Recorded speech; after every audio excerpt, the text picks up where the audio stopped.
नमस्कार विद्यार्थी मित्रांनो, केटेचम महाविद्यालय राज्यशास्त्र विभाग MA भाग 2 सेमिस्टर 3 या वर्गासाठी मी प्राध्यापक गणेश सुखदेव रोडे आपणा सर्वांचं स्वागत करतो.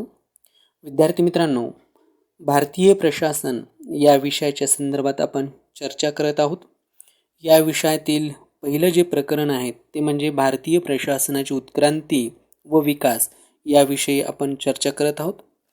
विद्यार्थी मित्रांनो, स्वतंत्रोत्तर भारतामध्ये जी प्रशासन व्यवस्था आहेत, प्रशासन व्यवस्थेची जी संरचना आणि संघटना आहेत, ही व्यवस्था एकाएकी काही निर्माण झालेली नाही आहेत.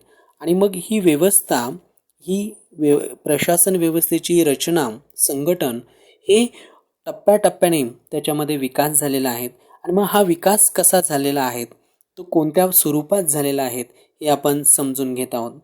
साधारणतः आजची जी प्रशासन व्यवस्था आहेत, या प्रशासन व्यवस्थेचा विकास हा आपल्याला ब्रिटिश वसाहत काळामध्ये पाहावयास मिळतो.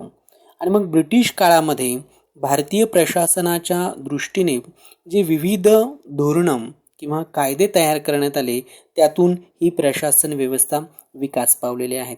मग आपण त्याविषयी समजून घेत होतो.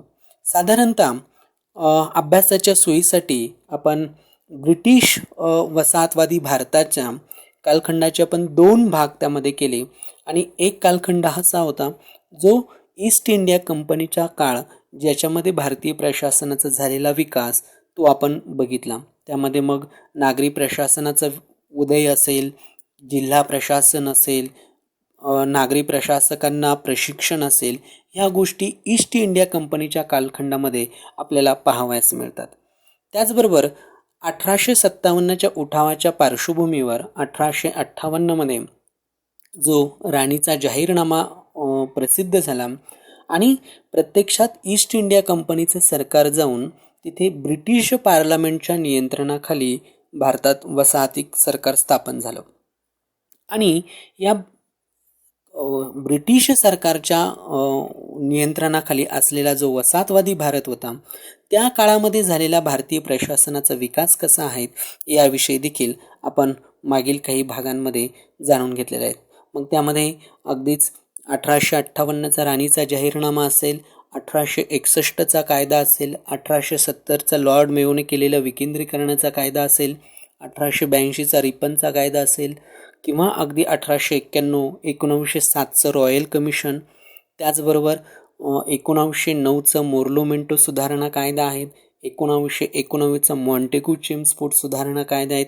ह्या विविध कायदे, किंवा अगदीच म्हटलं तर 1927चं सायमन कमिशन असेल, किंवा त्यानंतर झालेल्या गोलमेज परिषदा वगैरे, या सगळ्या पार्श्वभूमीचा आपण मागील भागात विचार केलेला आहे. आणि मग यातून भारतीय प्रशासन कशा पद्धतीनं त्याच्या रचनात्मक आणि कार्यात्मक दृष्टिकोनातून कसे त्यात बदल होत गेले याविषयी आपण चर्चा केलेली आहे. विद्यार्थी मित्रांनो, आपण असं म्हटलं होतं की साधारणतः ब्रिटिश भारताचे जे प्रतिनिधी आहेत आणि संस्थानिकांचे जे प्रतिनिधी आहेत, यांच्या साक्षी पुराव्यानंतर साधारणतः इसवी सन 1934मध्ये एक समिती अहवाल तयार करण्यात आला होता. आणि त्यानंतर ब्रिटिश पार्लमेंटने भारतासाठी एक कायदा त्यामध्ये तयार केला. साधारणतः 4 ऑगस्ट 1935 रोजी त्याला ब्रिटनच्या राणीची संमती मिळाली आणि तोच कायदा पुढे 1935चा भारतीय प्रशासनाचा कायदा, इंडियन गव्हर्नमेंट ॲक्ट या नावाने तो अंमलात आला. आता हा जो कायदा आहे, हा भारतीय प्रशासनामध्ये आणि अगदीच भारतीय राज्यघटनेच्या निर्मितीमध्ये अत्यंत महत्त्वपूर्ण ठरतो. कारण ह्या कायद्याचा बराचसा मोठा प्रभाव हा आपल्या प्रशासन व्यवस्थेवर, संविधानाच्या निर्मितीवर आपल्याला असल्याचं दिसून येतो. मग ह्या कायद्याचं महत्त्व, किंवा ह्या कायद्यामध्ये अशा कोणत्या तरतुदी होत्या की ज्या तरतुदींमुळे भारतीय प्रशासनाच्या संदर्भात आपल्याला त्याच्या विकासाच्या संदर्भात एक महत्त्वपूर्ण टप्पा म्हणून सांगता येईल. साधारणतः 1935च्या कायद्याचं जे महत्त्व आहे ते आपल्याला असं सांगता येईल की ब्रिटिश प्रांत आणि ज्यांची इच्छा असेल अशी जी संस्थानं, यांचं मिळून एक संघराज्य बनवण्याची तरतूद या 1935च्या कायद्याने केलेली दिसून येते. म्हणजे संघराज्य ह्या दृष्टीनं असा विचार हा 35च्या कायद्यामध्ये आपल्याला आलेला दिसून येतो. आणि या कायद्यातच ते सर्वात महत्त्वाचं वैशिष्ट्य आपल्याला ह्या कायद्याचं मानावं लागेल. कारण आधीच्या सुधारणा कायद्याने प्रांतांकडे जे काही अधिकार किंवा जे विषय सोपवले होते ते केंद्र सरकारकडून प्रांतांकडे सुपूर्त केलेले आपल्याला दिसतात.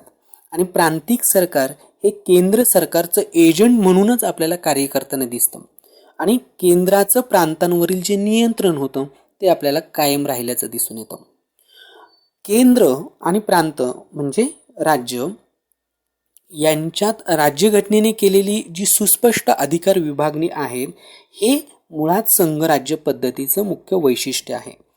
अशी अधिकारांची विभागणी तोपर्यंत कायद्याने केली नव्हती. पण प्रांतांकडे काही जबाबदाऱ्या मात्र सोपवलेल्या असल्या तरी शासन व्यवस्थेचे एकात्म स्वरूप हे कायम राहिलेलं दिसून येतं. सन 1919च्या कायद्याने प्रांतांकडे काही विषय सोपवले, पण प्रांतिक शासनावर गव्हर्नर जनरल याचं व्यापक स्वरूपात नियंत्रण आपल्याला असल्याचं दिसून येतं. आणि त्यामुळे त्याला संघराज्य म्हणण्यापेक्षा सत्तेच्या केंद्रीकरणाचा प्रयोग म्हणणं आपल्याला जास्त योग्य ठरेल किंवा संयुक्तिक ठरेल. आता इंग्रजी राजवटीच्या प्रस्थापनेपासूनच निर्माण झालेली जी प्रशासनाचे जे एकात्म स्वरूप होतं ते एकात्म स्वरूप बदलण्याचा आणि संघराज्य व्यवस्था निर्माण करण्याचा प्रयत्न हा खऱ्या अर्थाने आपल्याला 1935च्या कायद्यामधून झालेला दिसून येतो. कायदेशीररित्या प्रांतांचं वेगळं असं अस्तित्व, त्यांचे वेगळे असे अधिकार क्षेत्र आणि त्या अधिकार क्षेत्रात कायदेविषयक आणि कार्यकारी सत्ता तसेच सर्वसाधारण परिस्थितीमध्ये केंद्राच्या नियंत्रणापासून स्वतंत्र या संघराज्य पद्धतीसाठी आवश्यक असणाऱ्या ज्या बाबी आहेत त्या बाबी कायद्यानं पहिल्यांदाच प्रथम अंमलात आणलेल्या आपल्याला दिसून येतात. आणि ते कोणत्या तर ह्या 1935च्या कायद्याने आपल्याला सांगता येतील. साधारणतः विशेष म्हणजे ब्रिटिश प्रांत आणि ज्या संस्थानिकांची किंवा संस्थानांची मान्यता असेल अशी संस्थानं यांचं मिळून संघराज्य निर्माण करण्याची सोय ही 35च्या कायद्याने केलेली दिसून येते. आता या कायद्याने म्हणजे 1935च्या कायद्याने म्यानमार, ज्याला पूर्वीचा ब्रह्मदेश असं म्हटलं जात होतं, तो ब्रह्मदेश किंवा म्यानमार भारतापासून वेगळा करण्यात आलेला आपल्याला दिसून येतो. तसंच भारतात ओडिसा म्हणजे पूर्वीचा ज्याला आपण ओरिसा म्हणतो तो आणि सिंध असे 2 नवे प्रांत देखील या कायद्याच्या तरतुदींमध्ये आपल्याला बनवलेले दिसून येतात. आणि त्यामुळे भारतात काय झालं की एकूण प्रांतांची संख्या ही 11 इतकी जाऊन पोहोचलेली आपल्याला दिसते. आणि केंद्र सरकारचं नियंत्रण, केंद्र सरकारचं मार्गदर्शन आणि देखरेख यांच्यापासून काही विशिष्ट अपवाद वगळता ते मुक्त करण्यात आलेले देखील आपल्याला दिसतात. म्हणजे प्रत्येक प्रांतात प्रांतिक कायदे मंडळ आणि कार्यकारी मंडळ राहील अशा प्रकारची तरतूद देखील ह्या 1935च्या कायद्यामध्ये झालेली दिसून येते. तसेच मंत्रिमंडळ हे कायदे मंडळाला जबाबदार ठरवण्यात आलेलं दिसतं. म्हणजे काय तर कायदे मंडळाने अविश्वासाचा ठराव केल्यास मंत्रिमंडळाने राजीनामा दिला पाहिजे. हे जे संसदीय शासन व्यवस्थेचं, संसदीय शासन पद्धतीचं जे तत्व आहेत ते प्रांतिक शासनांमध्ये स्वीकारण्यात आलेलं आपल्याला दिसून येतं. म्हणजे कायदे मंडळातील सदस्यांना प्रशासनाबद्दल प्रश्न आणि उपप्रश्न विचारण्याचा अधिकार ह्या कायद्यातून प्राप्त झालेला आपल्याला दिसून येतो. पण याची मर्यादा ही की हा कायदा किंवा ही तरतूद ही प्रांतांपुरती मर्यादित आपल्याला असलेली दिसून येते. तसेच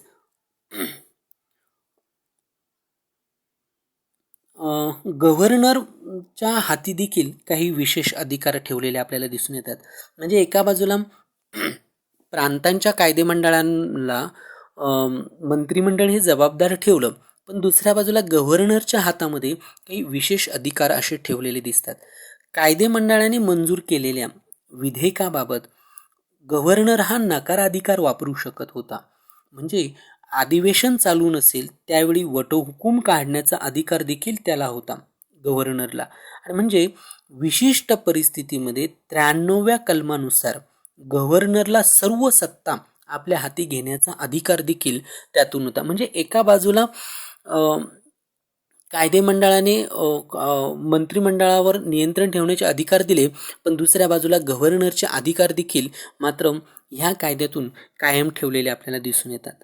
सन 1935च्या कायद्याने प्रांतांमधील जी द्विदल शासन पद्धत होती ती द्विदल शासन पद्धत रद्द करण्यात आलेली आपल्याला दिसून येते आणि केंद्रामध्ये अंमलात आणलेली प्रांतांमध्ये रद्द करून केंद्रात अंमलात आणलेली दिसून येते. म्हणजे केंद्रामध्ये देखील राखीव आणि सुपीव अशी खाती निर्माण करण्यात आली. त्यांचा कारभार हा काउन्सिलच्या सल्ल्यानुसार गव्हर्नर जनरलने करावायचा होता आणि हे काउन्सिल कायदेमंडळाला मात्र जबाबदार आपल्याला असलेलं दिसत नाही. मंत्रिमंडळातील मंत्र्यांकडे सुपीव खाती देण्यात आली आणि मंत्रिमंडळाच्या सल्ल्यानुसार गव्हर्नर जनरल जो केंद्रामध्ये होता त्या गव्हर्नर जनरलने त्या खात्यांचा कारभार करायचा होता. आता मंत्री केंद्रीय कायदेमंडळाचे सदस्य असणे मात्र आवश्यक होतं आणि ते केंद्रीय कायदेमंडळाला जबाबदार राहतील अशी तरतूद त्यामध्ये करण्यात आलेली आपल्याला दिसून येते. मात्र असं असलं तरी गव्हर्नर जनरलकडे काही महत्त्वाचे अधिकार कायम ठेवले गेले. म्हणजे कोणते? तर राखीव खाती त्यांच्या नियंत्रणाखाली होती, गव्हर्नर जनरलच्या नियंत्रणाखाली. पण सोपीव खात्यांबाबतही विशिष्ट परिस्थितीत निर्णय घेण्याचा अधिकार हा गव्हर्नर जनरलकडे ठेवण्यात आला. कायदेमंडळाने मंजूर केलेल्या विधेयकाबाबत त्याला नकाराधिकार देखील गव्हर्नर जनरलला देण्यात आला. तसेच कायदेमंडळाचे अधिवेशन चालू नसेल त्या काळात वटहुकूम काढण्याचा अधिकार देखील गव्हर्नर जनरलकडे ठेवण्यात आलेला दिसून येतो. म्हणजे सन 1935च्या कायद्याने केंद्र व राज्य किंवा त्याला प्रांत म्हणतो आपण ब्रिटिश काळामध्ये, त्या प्रांत यांच्यामध्ये स्पष्ट विषयांची विभागणी केली आणि त्यासाठी संघसूची, प्रांतसूची आणि समवर्ती सूची अशा 3 याद्या याच्यामध्ये तयार करण्यात आल्या. आणि हे खरं तर या कायद्याचं एक महत्त्वपूर्ण वैशिष्ट्य आपल्याला सांगता येईल, कारण या अधिकार विभागणीतून संघराज्याच्या पद्धतीला एक प्रकारची चालना या कायद्यातून मिळालेली दिसून येते. संघसूचीतील विषयांबाबत कायदे करण्याचा अधिकार हा केंद्राकडे ठेवण्यात आला. प्रांतिक सूचीतील विषयांबाबत कायदे करण्याचा अधिकार हा प्रांतांकडे ठेवण्यात आला आणि समवर्ती सूचीतील विषयांबाबत कायदे करण्याचा अधिकार हा केंद्र आणि प्रांत या दोघांकडे ठेवण्यात आलेला आपल्याला दिसून येतो.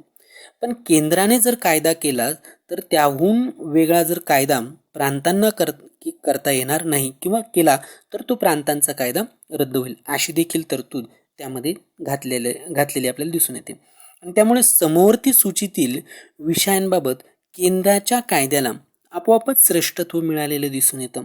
म्हणजे कोणत्याही यादीत समाविष्ट नसलेल्या उर्वरित विषयांबाबतचे अधिकार हे देखील गव्हर्नर जनरलकडे सोपवण्यात आलेले दिसून येतात. म्हणजे एक प्रकारची 35च्या कायद्याने केंद्रीकरणाच्या प्रवृत्तीला देखील काही प्रमाणामध्ये आपल्याला चालना त्यातून मिळालेली दिसून येते. संघराज्य व्यवस्थेमध्ये केंद्र विरुद्ध प्रांत किंवा प्रांत विरुद्ध प्रांत असा जर वाद निर्माण झाला तर त्याबाबत निर्णय घेण्यासाठी एक संघराज्याचं संघ न्यायालय असणं आवश्यक असतं. आणि सन 1935च्या कायद्याने त्यानुसार संघ न्यायालय, ज्याला फेडरल कोर्ट असं आपण म्हणतो, ते स्थापन करण्याची तरतूद त्यामध्ये केलेली होती. आणि पुढे सन 1937मध्ये दिल्लीला हे संघराज्याचं न्यायालय किंवा त्याला फेडरल कोर्ट असं आपण म्हणतो ते स्थापन झालेलं दिसून येतं. आणि हेच फेडरल कोर्ट पुढे स्वतंत्रोत्तर भारतामध्ये आपलं जे सर्वोच्च न्यायालय आहेत ते आपल्याला असल्याचं दिसून येतं. एकूणच सन 1935च्या कायद्याने संघराज्य व्यवस्था, जबाबदार शासन निर्माण करण्याचा प्रयत्न केला असला तरी अनेक बाबतींमध्ये तो आपल्याला अव्यवहार्य देखील ठरलेला दिसून येतो. कारण ब्रिटिश प्रांत आणि त्या काळात असणारे भारतामध्ये जी संस्थानं होती या संस्थानांचं मिळून हे संघराज्य निर्माण करण्याची कल्पना त्यामध्ये केलेली होती. पण किमान 50% संस्थानिकांची त्यासाठी मान्यता आवश्यक होती आणि ती आवश्यक ठरल्याशिवाय ते संघराज्य अस्तित्वात येऊ शकणार नव्हतं आणि ते तसं ठरलेलं नव्हतं किंवा त्यांची तशी मान्यता मिळाली नाही, म्हणून ही कल्पना आपल्याला अस्तित्वात येऊ शकलेली दिसत नाही. एकूणच कायदे मंडळातील सदस्यांना प्रश्न आणि उपप्रश्न विचारण्याचे अधिकार ह्या कायद्याने दिले. पण दुसऱ्या बाजूला आर्थिक अधिकार ही गव्हर्नरकडे, म्हणजे प्रांतांमध्ये गव्हर्नरकडे आणि केंद्रामध्ये गव्हर्नर जनरलकडे यांच्याकडे ठेवलेले दिसतात. साहजिकच अर्थसंकल्पामधील जवळजवळ 80% अनुदानाच्या मागण्यांना कायदे मंडळाची मंजुरी घेण्याची गरजच नव्हती किंवा तशी आवश्यकता नव्हती. म्हणजे कायदे मंडळाला त्या नामंजूर करण्याचा अधिकार नव्हता. एकूणच गव्हर्नरचं आणि गव्हर्नर जनरलचं आर्थिक दृष्टिकोनातून अधिकार हे निर्विवाद वर्चस्ववादी किंवा श्रेष्ठ आपल्याला असल्याचे दिसून येतात. म्हणजे कायदे मंडळाने केलेल्या विधेयकाबाबत गव्हर्नर आणि गव्हर्नर जनरल यांना नकाराधिकार देऊन कायदे मंडळाचे अधिकार मर्यादित करण्याचा अधिकार हा त्यांच्याकडे असल्याचा दिसतो. आणि त्यामुळे खऱ्या अर्थानं ज्याला आपण म्हणूया संघराज्य पद्धत किंवा कायदे मंडळाचं अधिकार हे ह्या कायद्याने वरवर पाहता दिसत असलं तरी प्रत्यक्षात मात्र आपल्याला त्याच्यावर मर्यादा असलेलं दिसून येतात. त्याचबरोबर कायदे मंडळाने मंजूर केलेल्या एखाद्या विधेयकाला गव्हर्नर आणि गव्हर्नर जनरल यांना नकाराधिकार देऊन कायदे मंडळाचे अधिकार मर्यादित करण्याचा अधिकार होता. शिवाय असं असलं तरी भारताच्या एकूण घटनात्मक विकास प्रक्रियेचा जर आपण विचार केला, पुढे संविधान सभेने ज्या घटनात्मक तरतुदींची निर्मिती केली त्या घटनात्मक विकासामध्ये, घटनात्मक तरतुदींमध्ये सन 1935च्या कायद्याला अत्यंत महत्त्वपूर्ण स्थान आहे. कारण भारतीय राज्यघटनेच्या इतिहासात या कायद्याला कायम महत्त्वपूर्ण स्थान मिळालेलं आहे. कारण ह्या कायद्यातील बराच मोठा असा भाग आहे की ज्याचा प्रभाव भारताच्या राज्यघटनेवर, भारताच्या संविधानावर पडलेला आपल्याला दिसून येतो. कारण भारतीय राज्यघटनेतील अनेक तरतुदी ह्या 1935च्या कायद्यावर आपल्याला आधारलेल्या दिसून येतात. आणि म्हणून बऱ्याचदा टीकाकार जेव्हा राज्यघटनेवर टीका करतात तेव्हा त्यांची एक टीका नेहमी असते की घटनाकारांनी दुसरं तिसरं कोणतंही काही न करता 1935च्या कायद्यातल्या तरतुदी ह्या जशाच्या तशा उचललेल्या आहेत, अशी टीकाकार बऱ्याचदा टीका करतात. म्हणजे ह्या टीकेवरनं ह्या 35च्या कायद्याचं महत्त्व अधोरेखित होतं की ह्या कायद्यातील बहुतांश तरतुदी यापुढे भारतीय राज्यघटनेच्या निर्मितीसाठी महत्त्वपूर्ण ठरलेल्या आपल्याला दिसून येतात. एकूणच ह्या कायद्याने प्रांतांमध्ये काय झालं तर लोकप्रतिनिधींच्या हाती मर्यादित स्वरूपात का होईना पण सत्ता आपल्याला आलेली दिसून येते. हे ह्या कायद्याचं एक महत्त्वपूर्ण त्याचा बेनिफिट किंवा त्याचं ह्या कायद्याचं महत्त्व आपल्याला अधोरेखित करता येऊ शकतं की लोकप्रतिनिधींच्या हातात काही प्रमाणात का होईना, मर्यादित स्वरूपात का होईना सत्ता आलेली दिसून येते. एवढंच काय, पण त्याच्या पुढे जाऊन जबाबदार शासन पद्धतीचा प्रारंभ हा 1935च्या कायद्यापासून आपल्याला झालेला दिसून येतो. तसेच पंतप्रधान किंवा त्यांना मंत्री या संज्ञांचा शासन व्यवस्थेमध्ये पहिल्यांदा वापर हा 1935च्या कायद्यापासून सुरू झालेला होता. तसंच प्रांतिक गव्हर्नरांच्या हाती अंतिम सत्ता होती. हे खरं असलं तरी गव्हर्नर आणि मंत्री यांच्यात काही वेळा मतभेदाचे प्रसंग उद्भवलेले आपल्याला दिसतात. तरीही काँग्रेसची जी मंत्रिमंडळ होती ती मंत्रिमंडळ असलेल्या प्रांतांच्या गव्हर्नरांनी खात्यांच्या दैनंदिन कामकाजामध्ये सहसा हस्तक्षेप केलेला आपल्याला दिसत नाही. हे एक महत्त्वाचं अधोरेखित करण्यासारखं आपल्याला सांगता येतं. त्याचबरोबर मंत्र्यांचे जे अधिकार आहेत आणि जबाबदाऱ्या यांचा योग्य तो मान राखून आपल्याकडे जे अधिकार आहेत ते अधिकार असले तरी त्यांचा गव्हर्नरांनी अतिवापर आपल्याला केलेला दिसत नाही. अनेक मंत्र्यांनी आपली जबाबदारी कार्यक्षमतेने आणि निष्ठेने पार पाडलेली आपल्याला दिसून येते. त्याचबरोबर सरकारी यंत्रणेमध्ये देखील आदराचं स्थान त्यांनी मिळवलेलं दिसून येतं. काही भारतीय मंत्र्यांच्या प्रशासकीय आणि बौद्धिक क्षमतेने ब्रिटिश प्रशासकसुद्धा अगदी प्रभावित झालेले आपल्याला सांगता येतात. एकूणच ही जी मंत्रिमंडळ होती ही मंत्रिमंडळ केवळ 2 वर्ष सत्तेवर राहिली. म्हणजे 1937ला प्रांतांच्या निवडणुका झाल्या आणि 1939मध्ये जेव्हा दुसरं महायुद्ध सुरू झालं, साहजिकच कायदे मंडळात चर्चा न करता भारताला या महायुद्धामध्ये ओढलं आणि त्याचा निषेध म्हणून काँग्रेसची मंत्रिमंडळं ज्या ज्या राज्यांमध्ये होती त्या राज्यांमध्ये राजीनामा दिलेले आपल्याला दिसून येतात. आणि सन 1935च्या कायद्यातील 93व्या कलमाचा आधार घेऊन सरकारनं प्रांतिक स्वायत्तता परत पुन्हा रद्द केलेली दिसून येते आणि प्रांतांमध्ये गव्हर्नरांचा कारभार पुन्हा आपल्याला सुरू झाल्याचं दिसून येतं.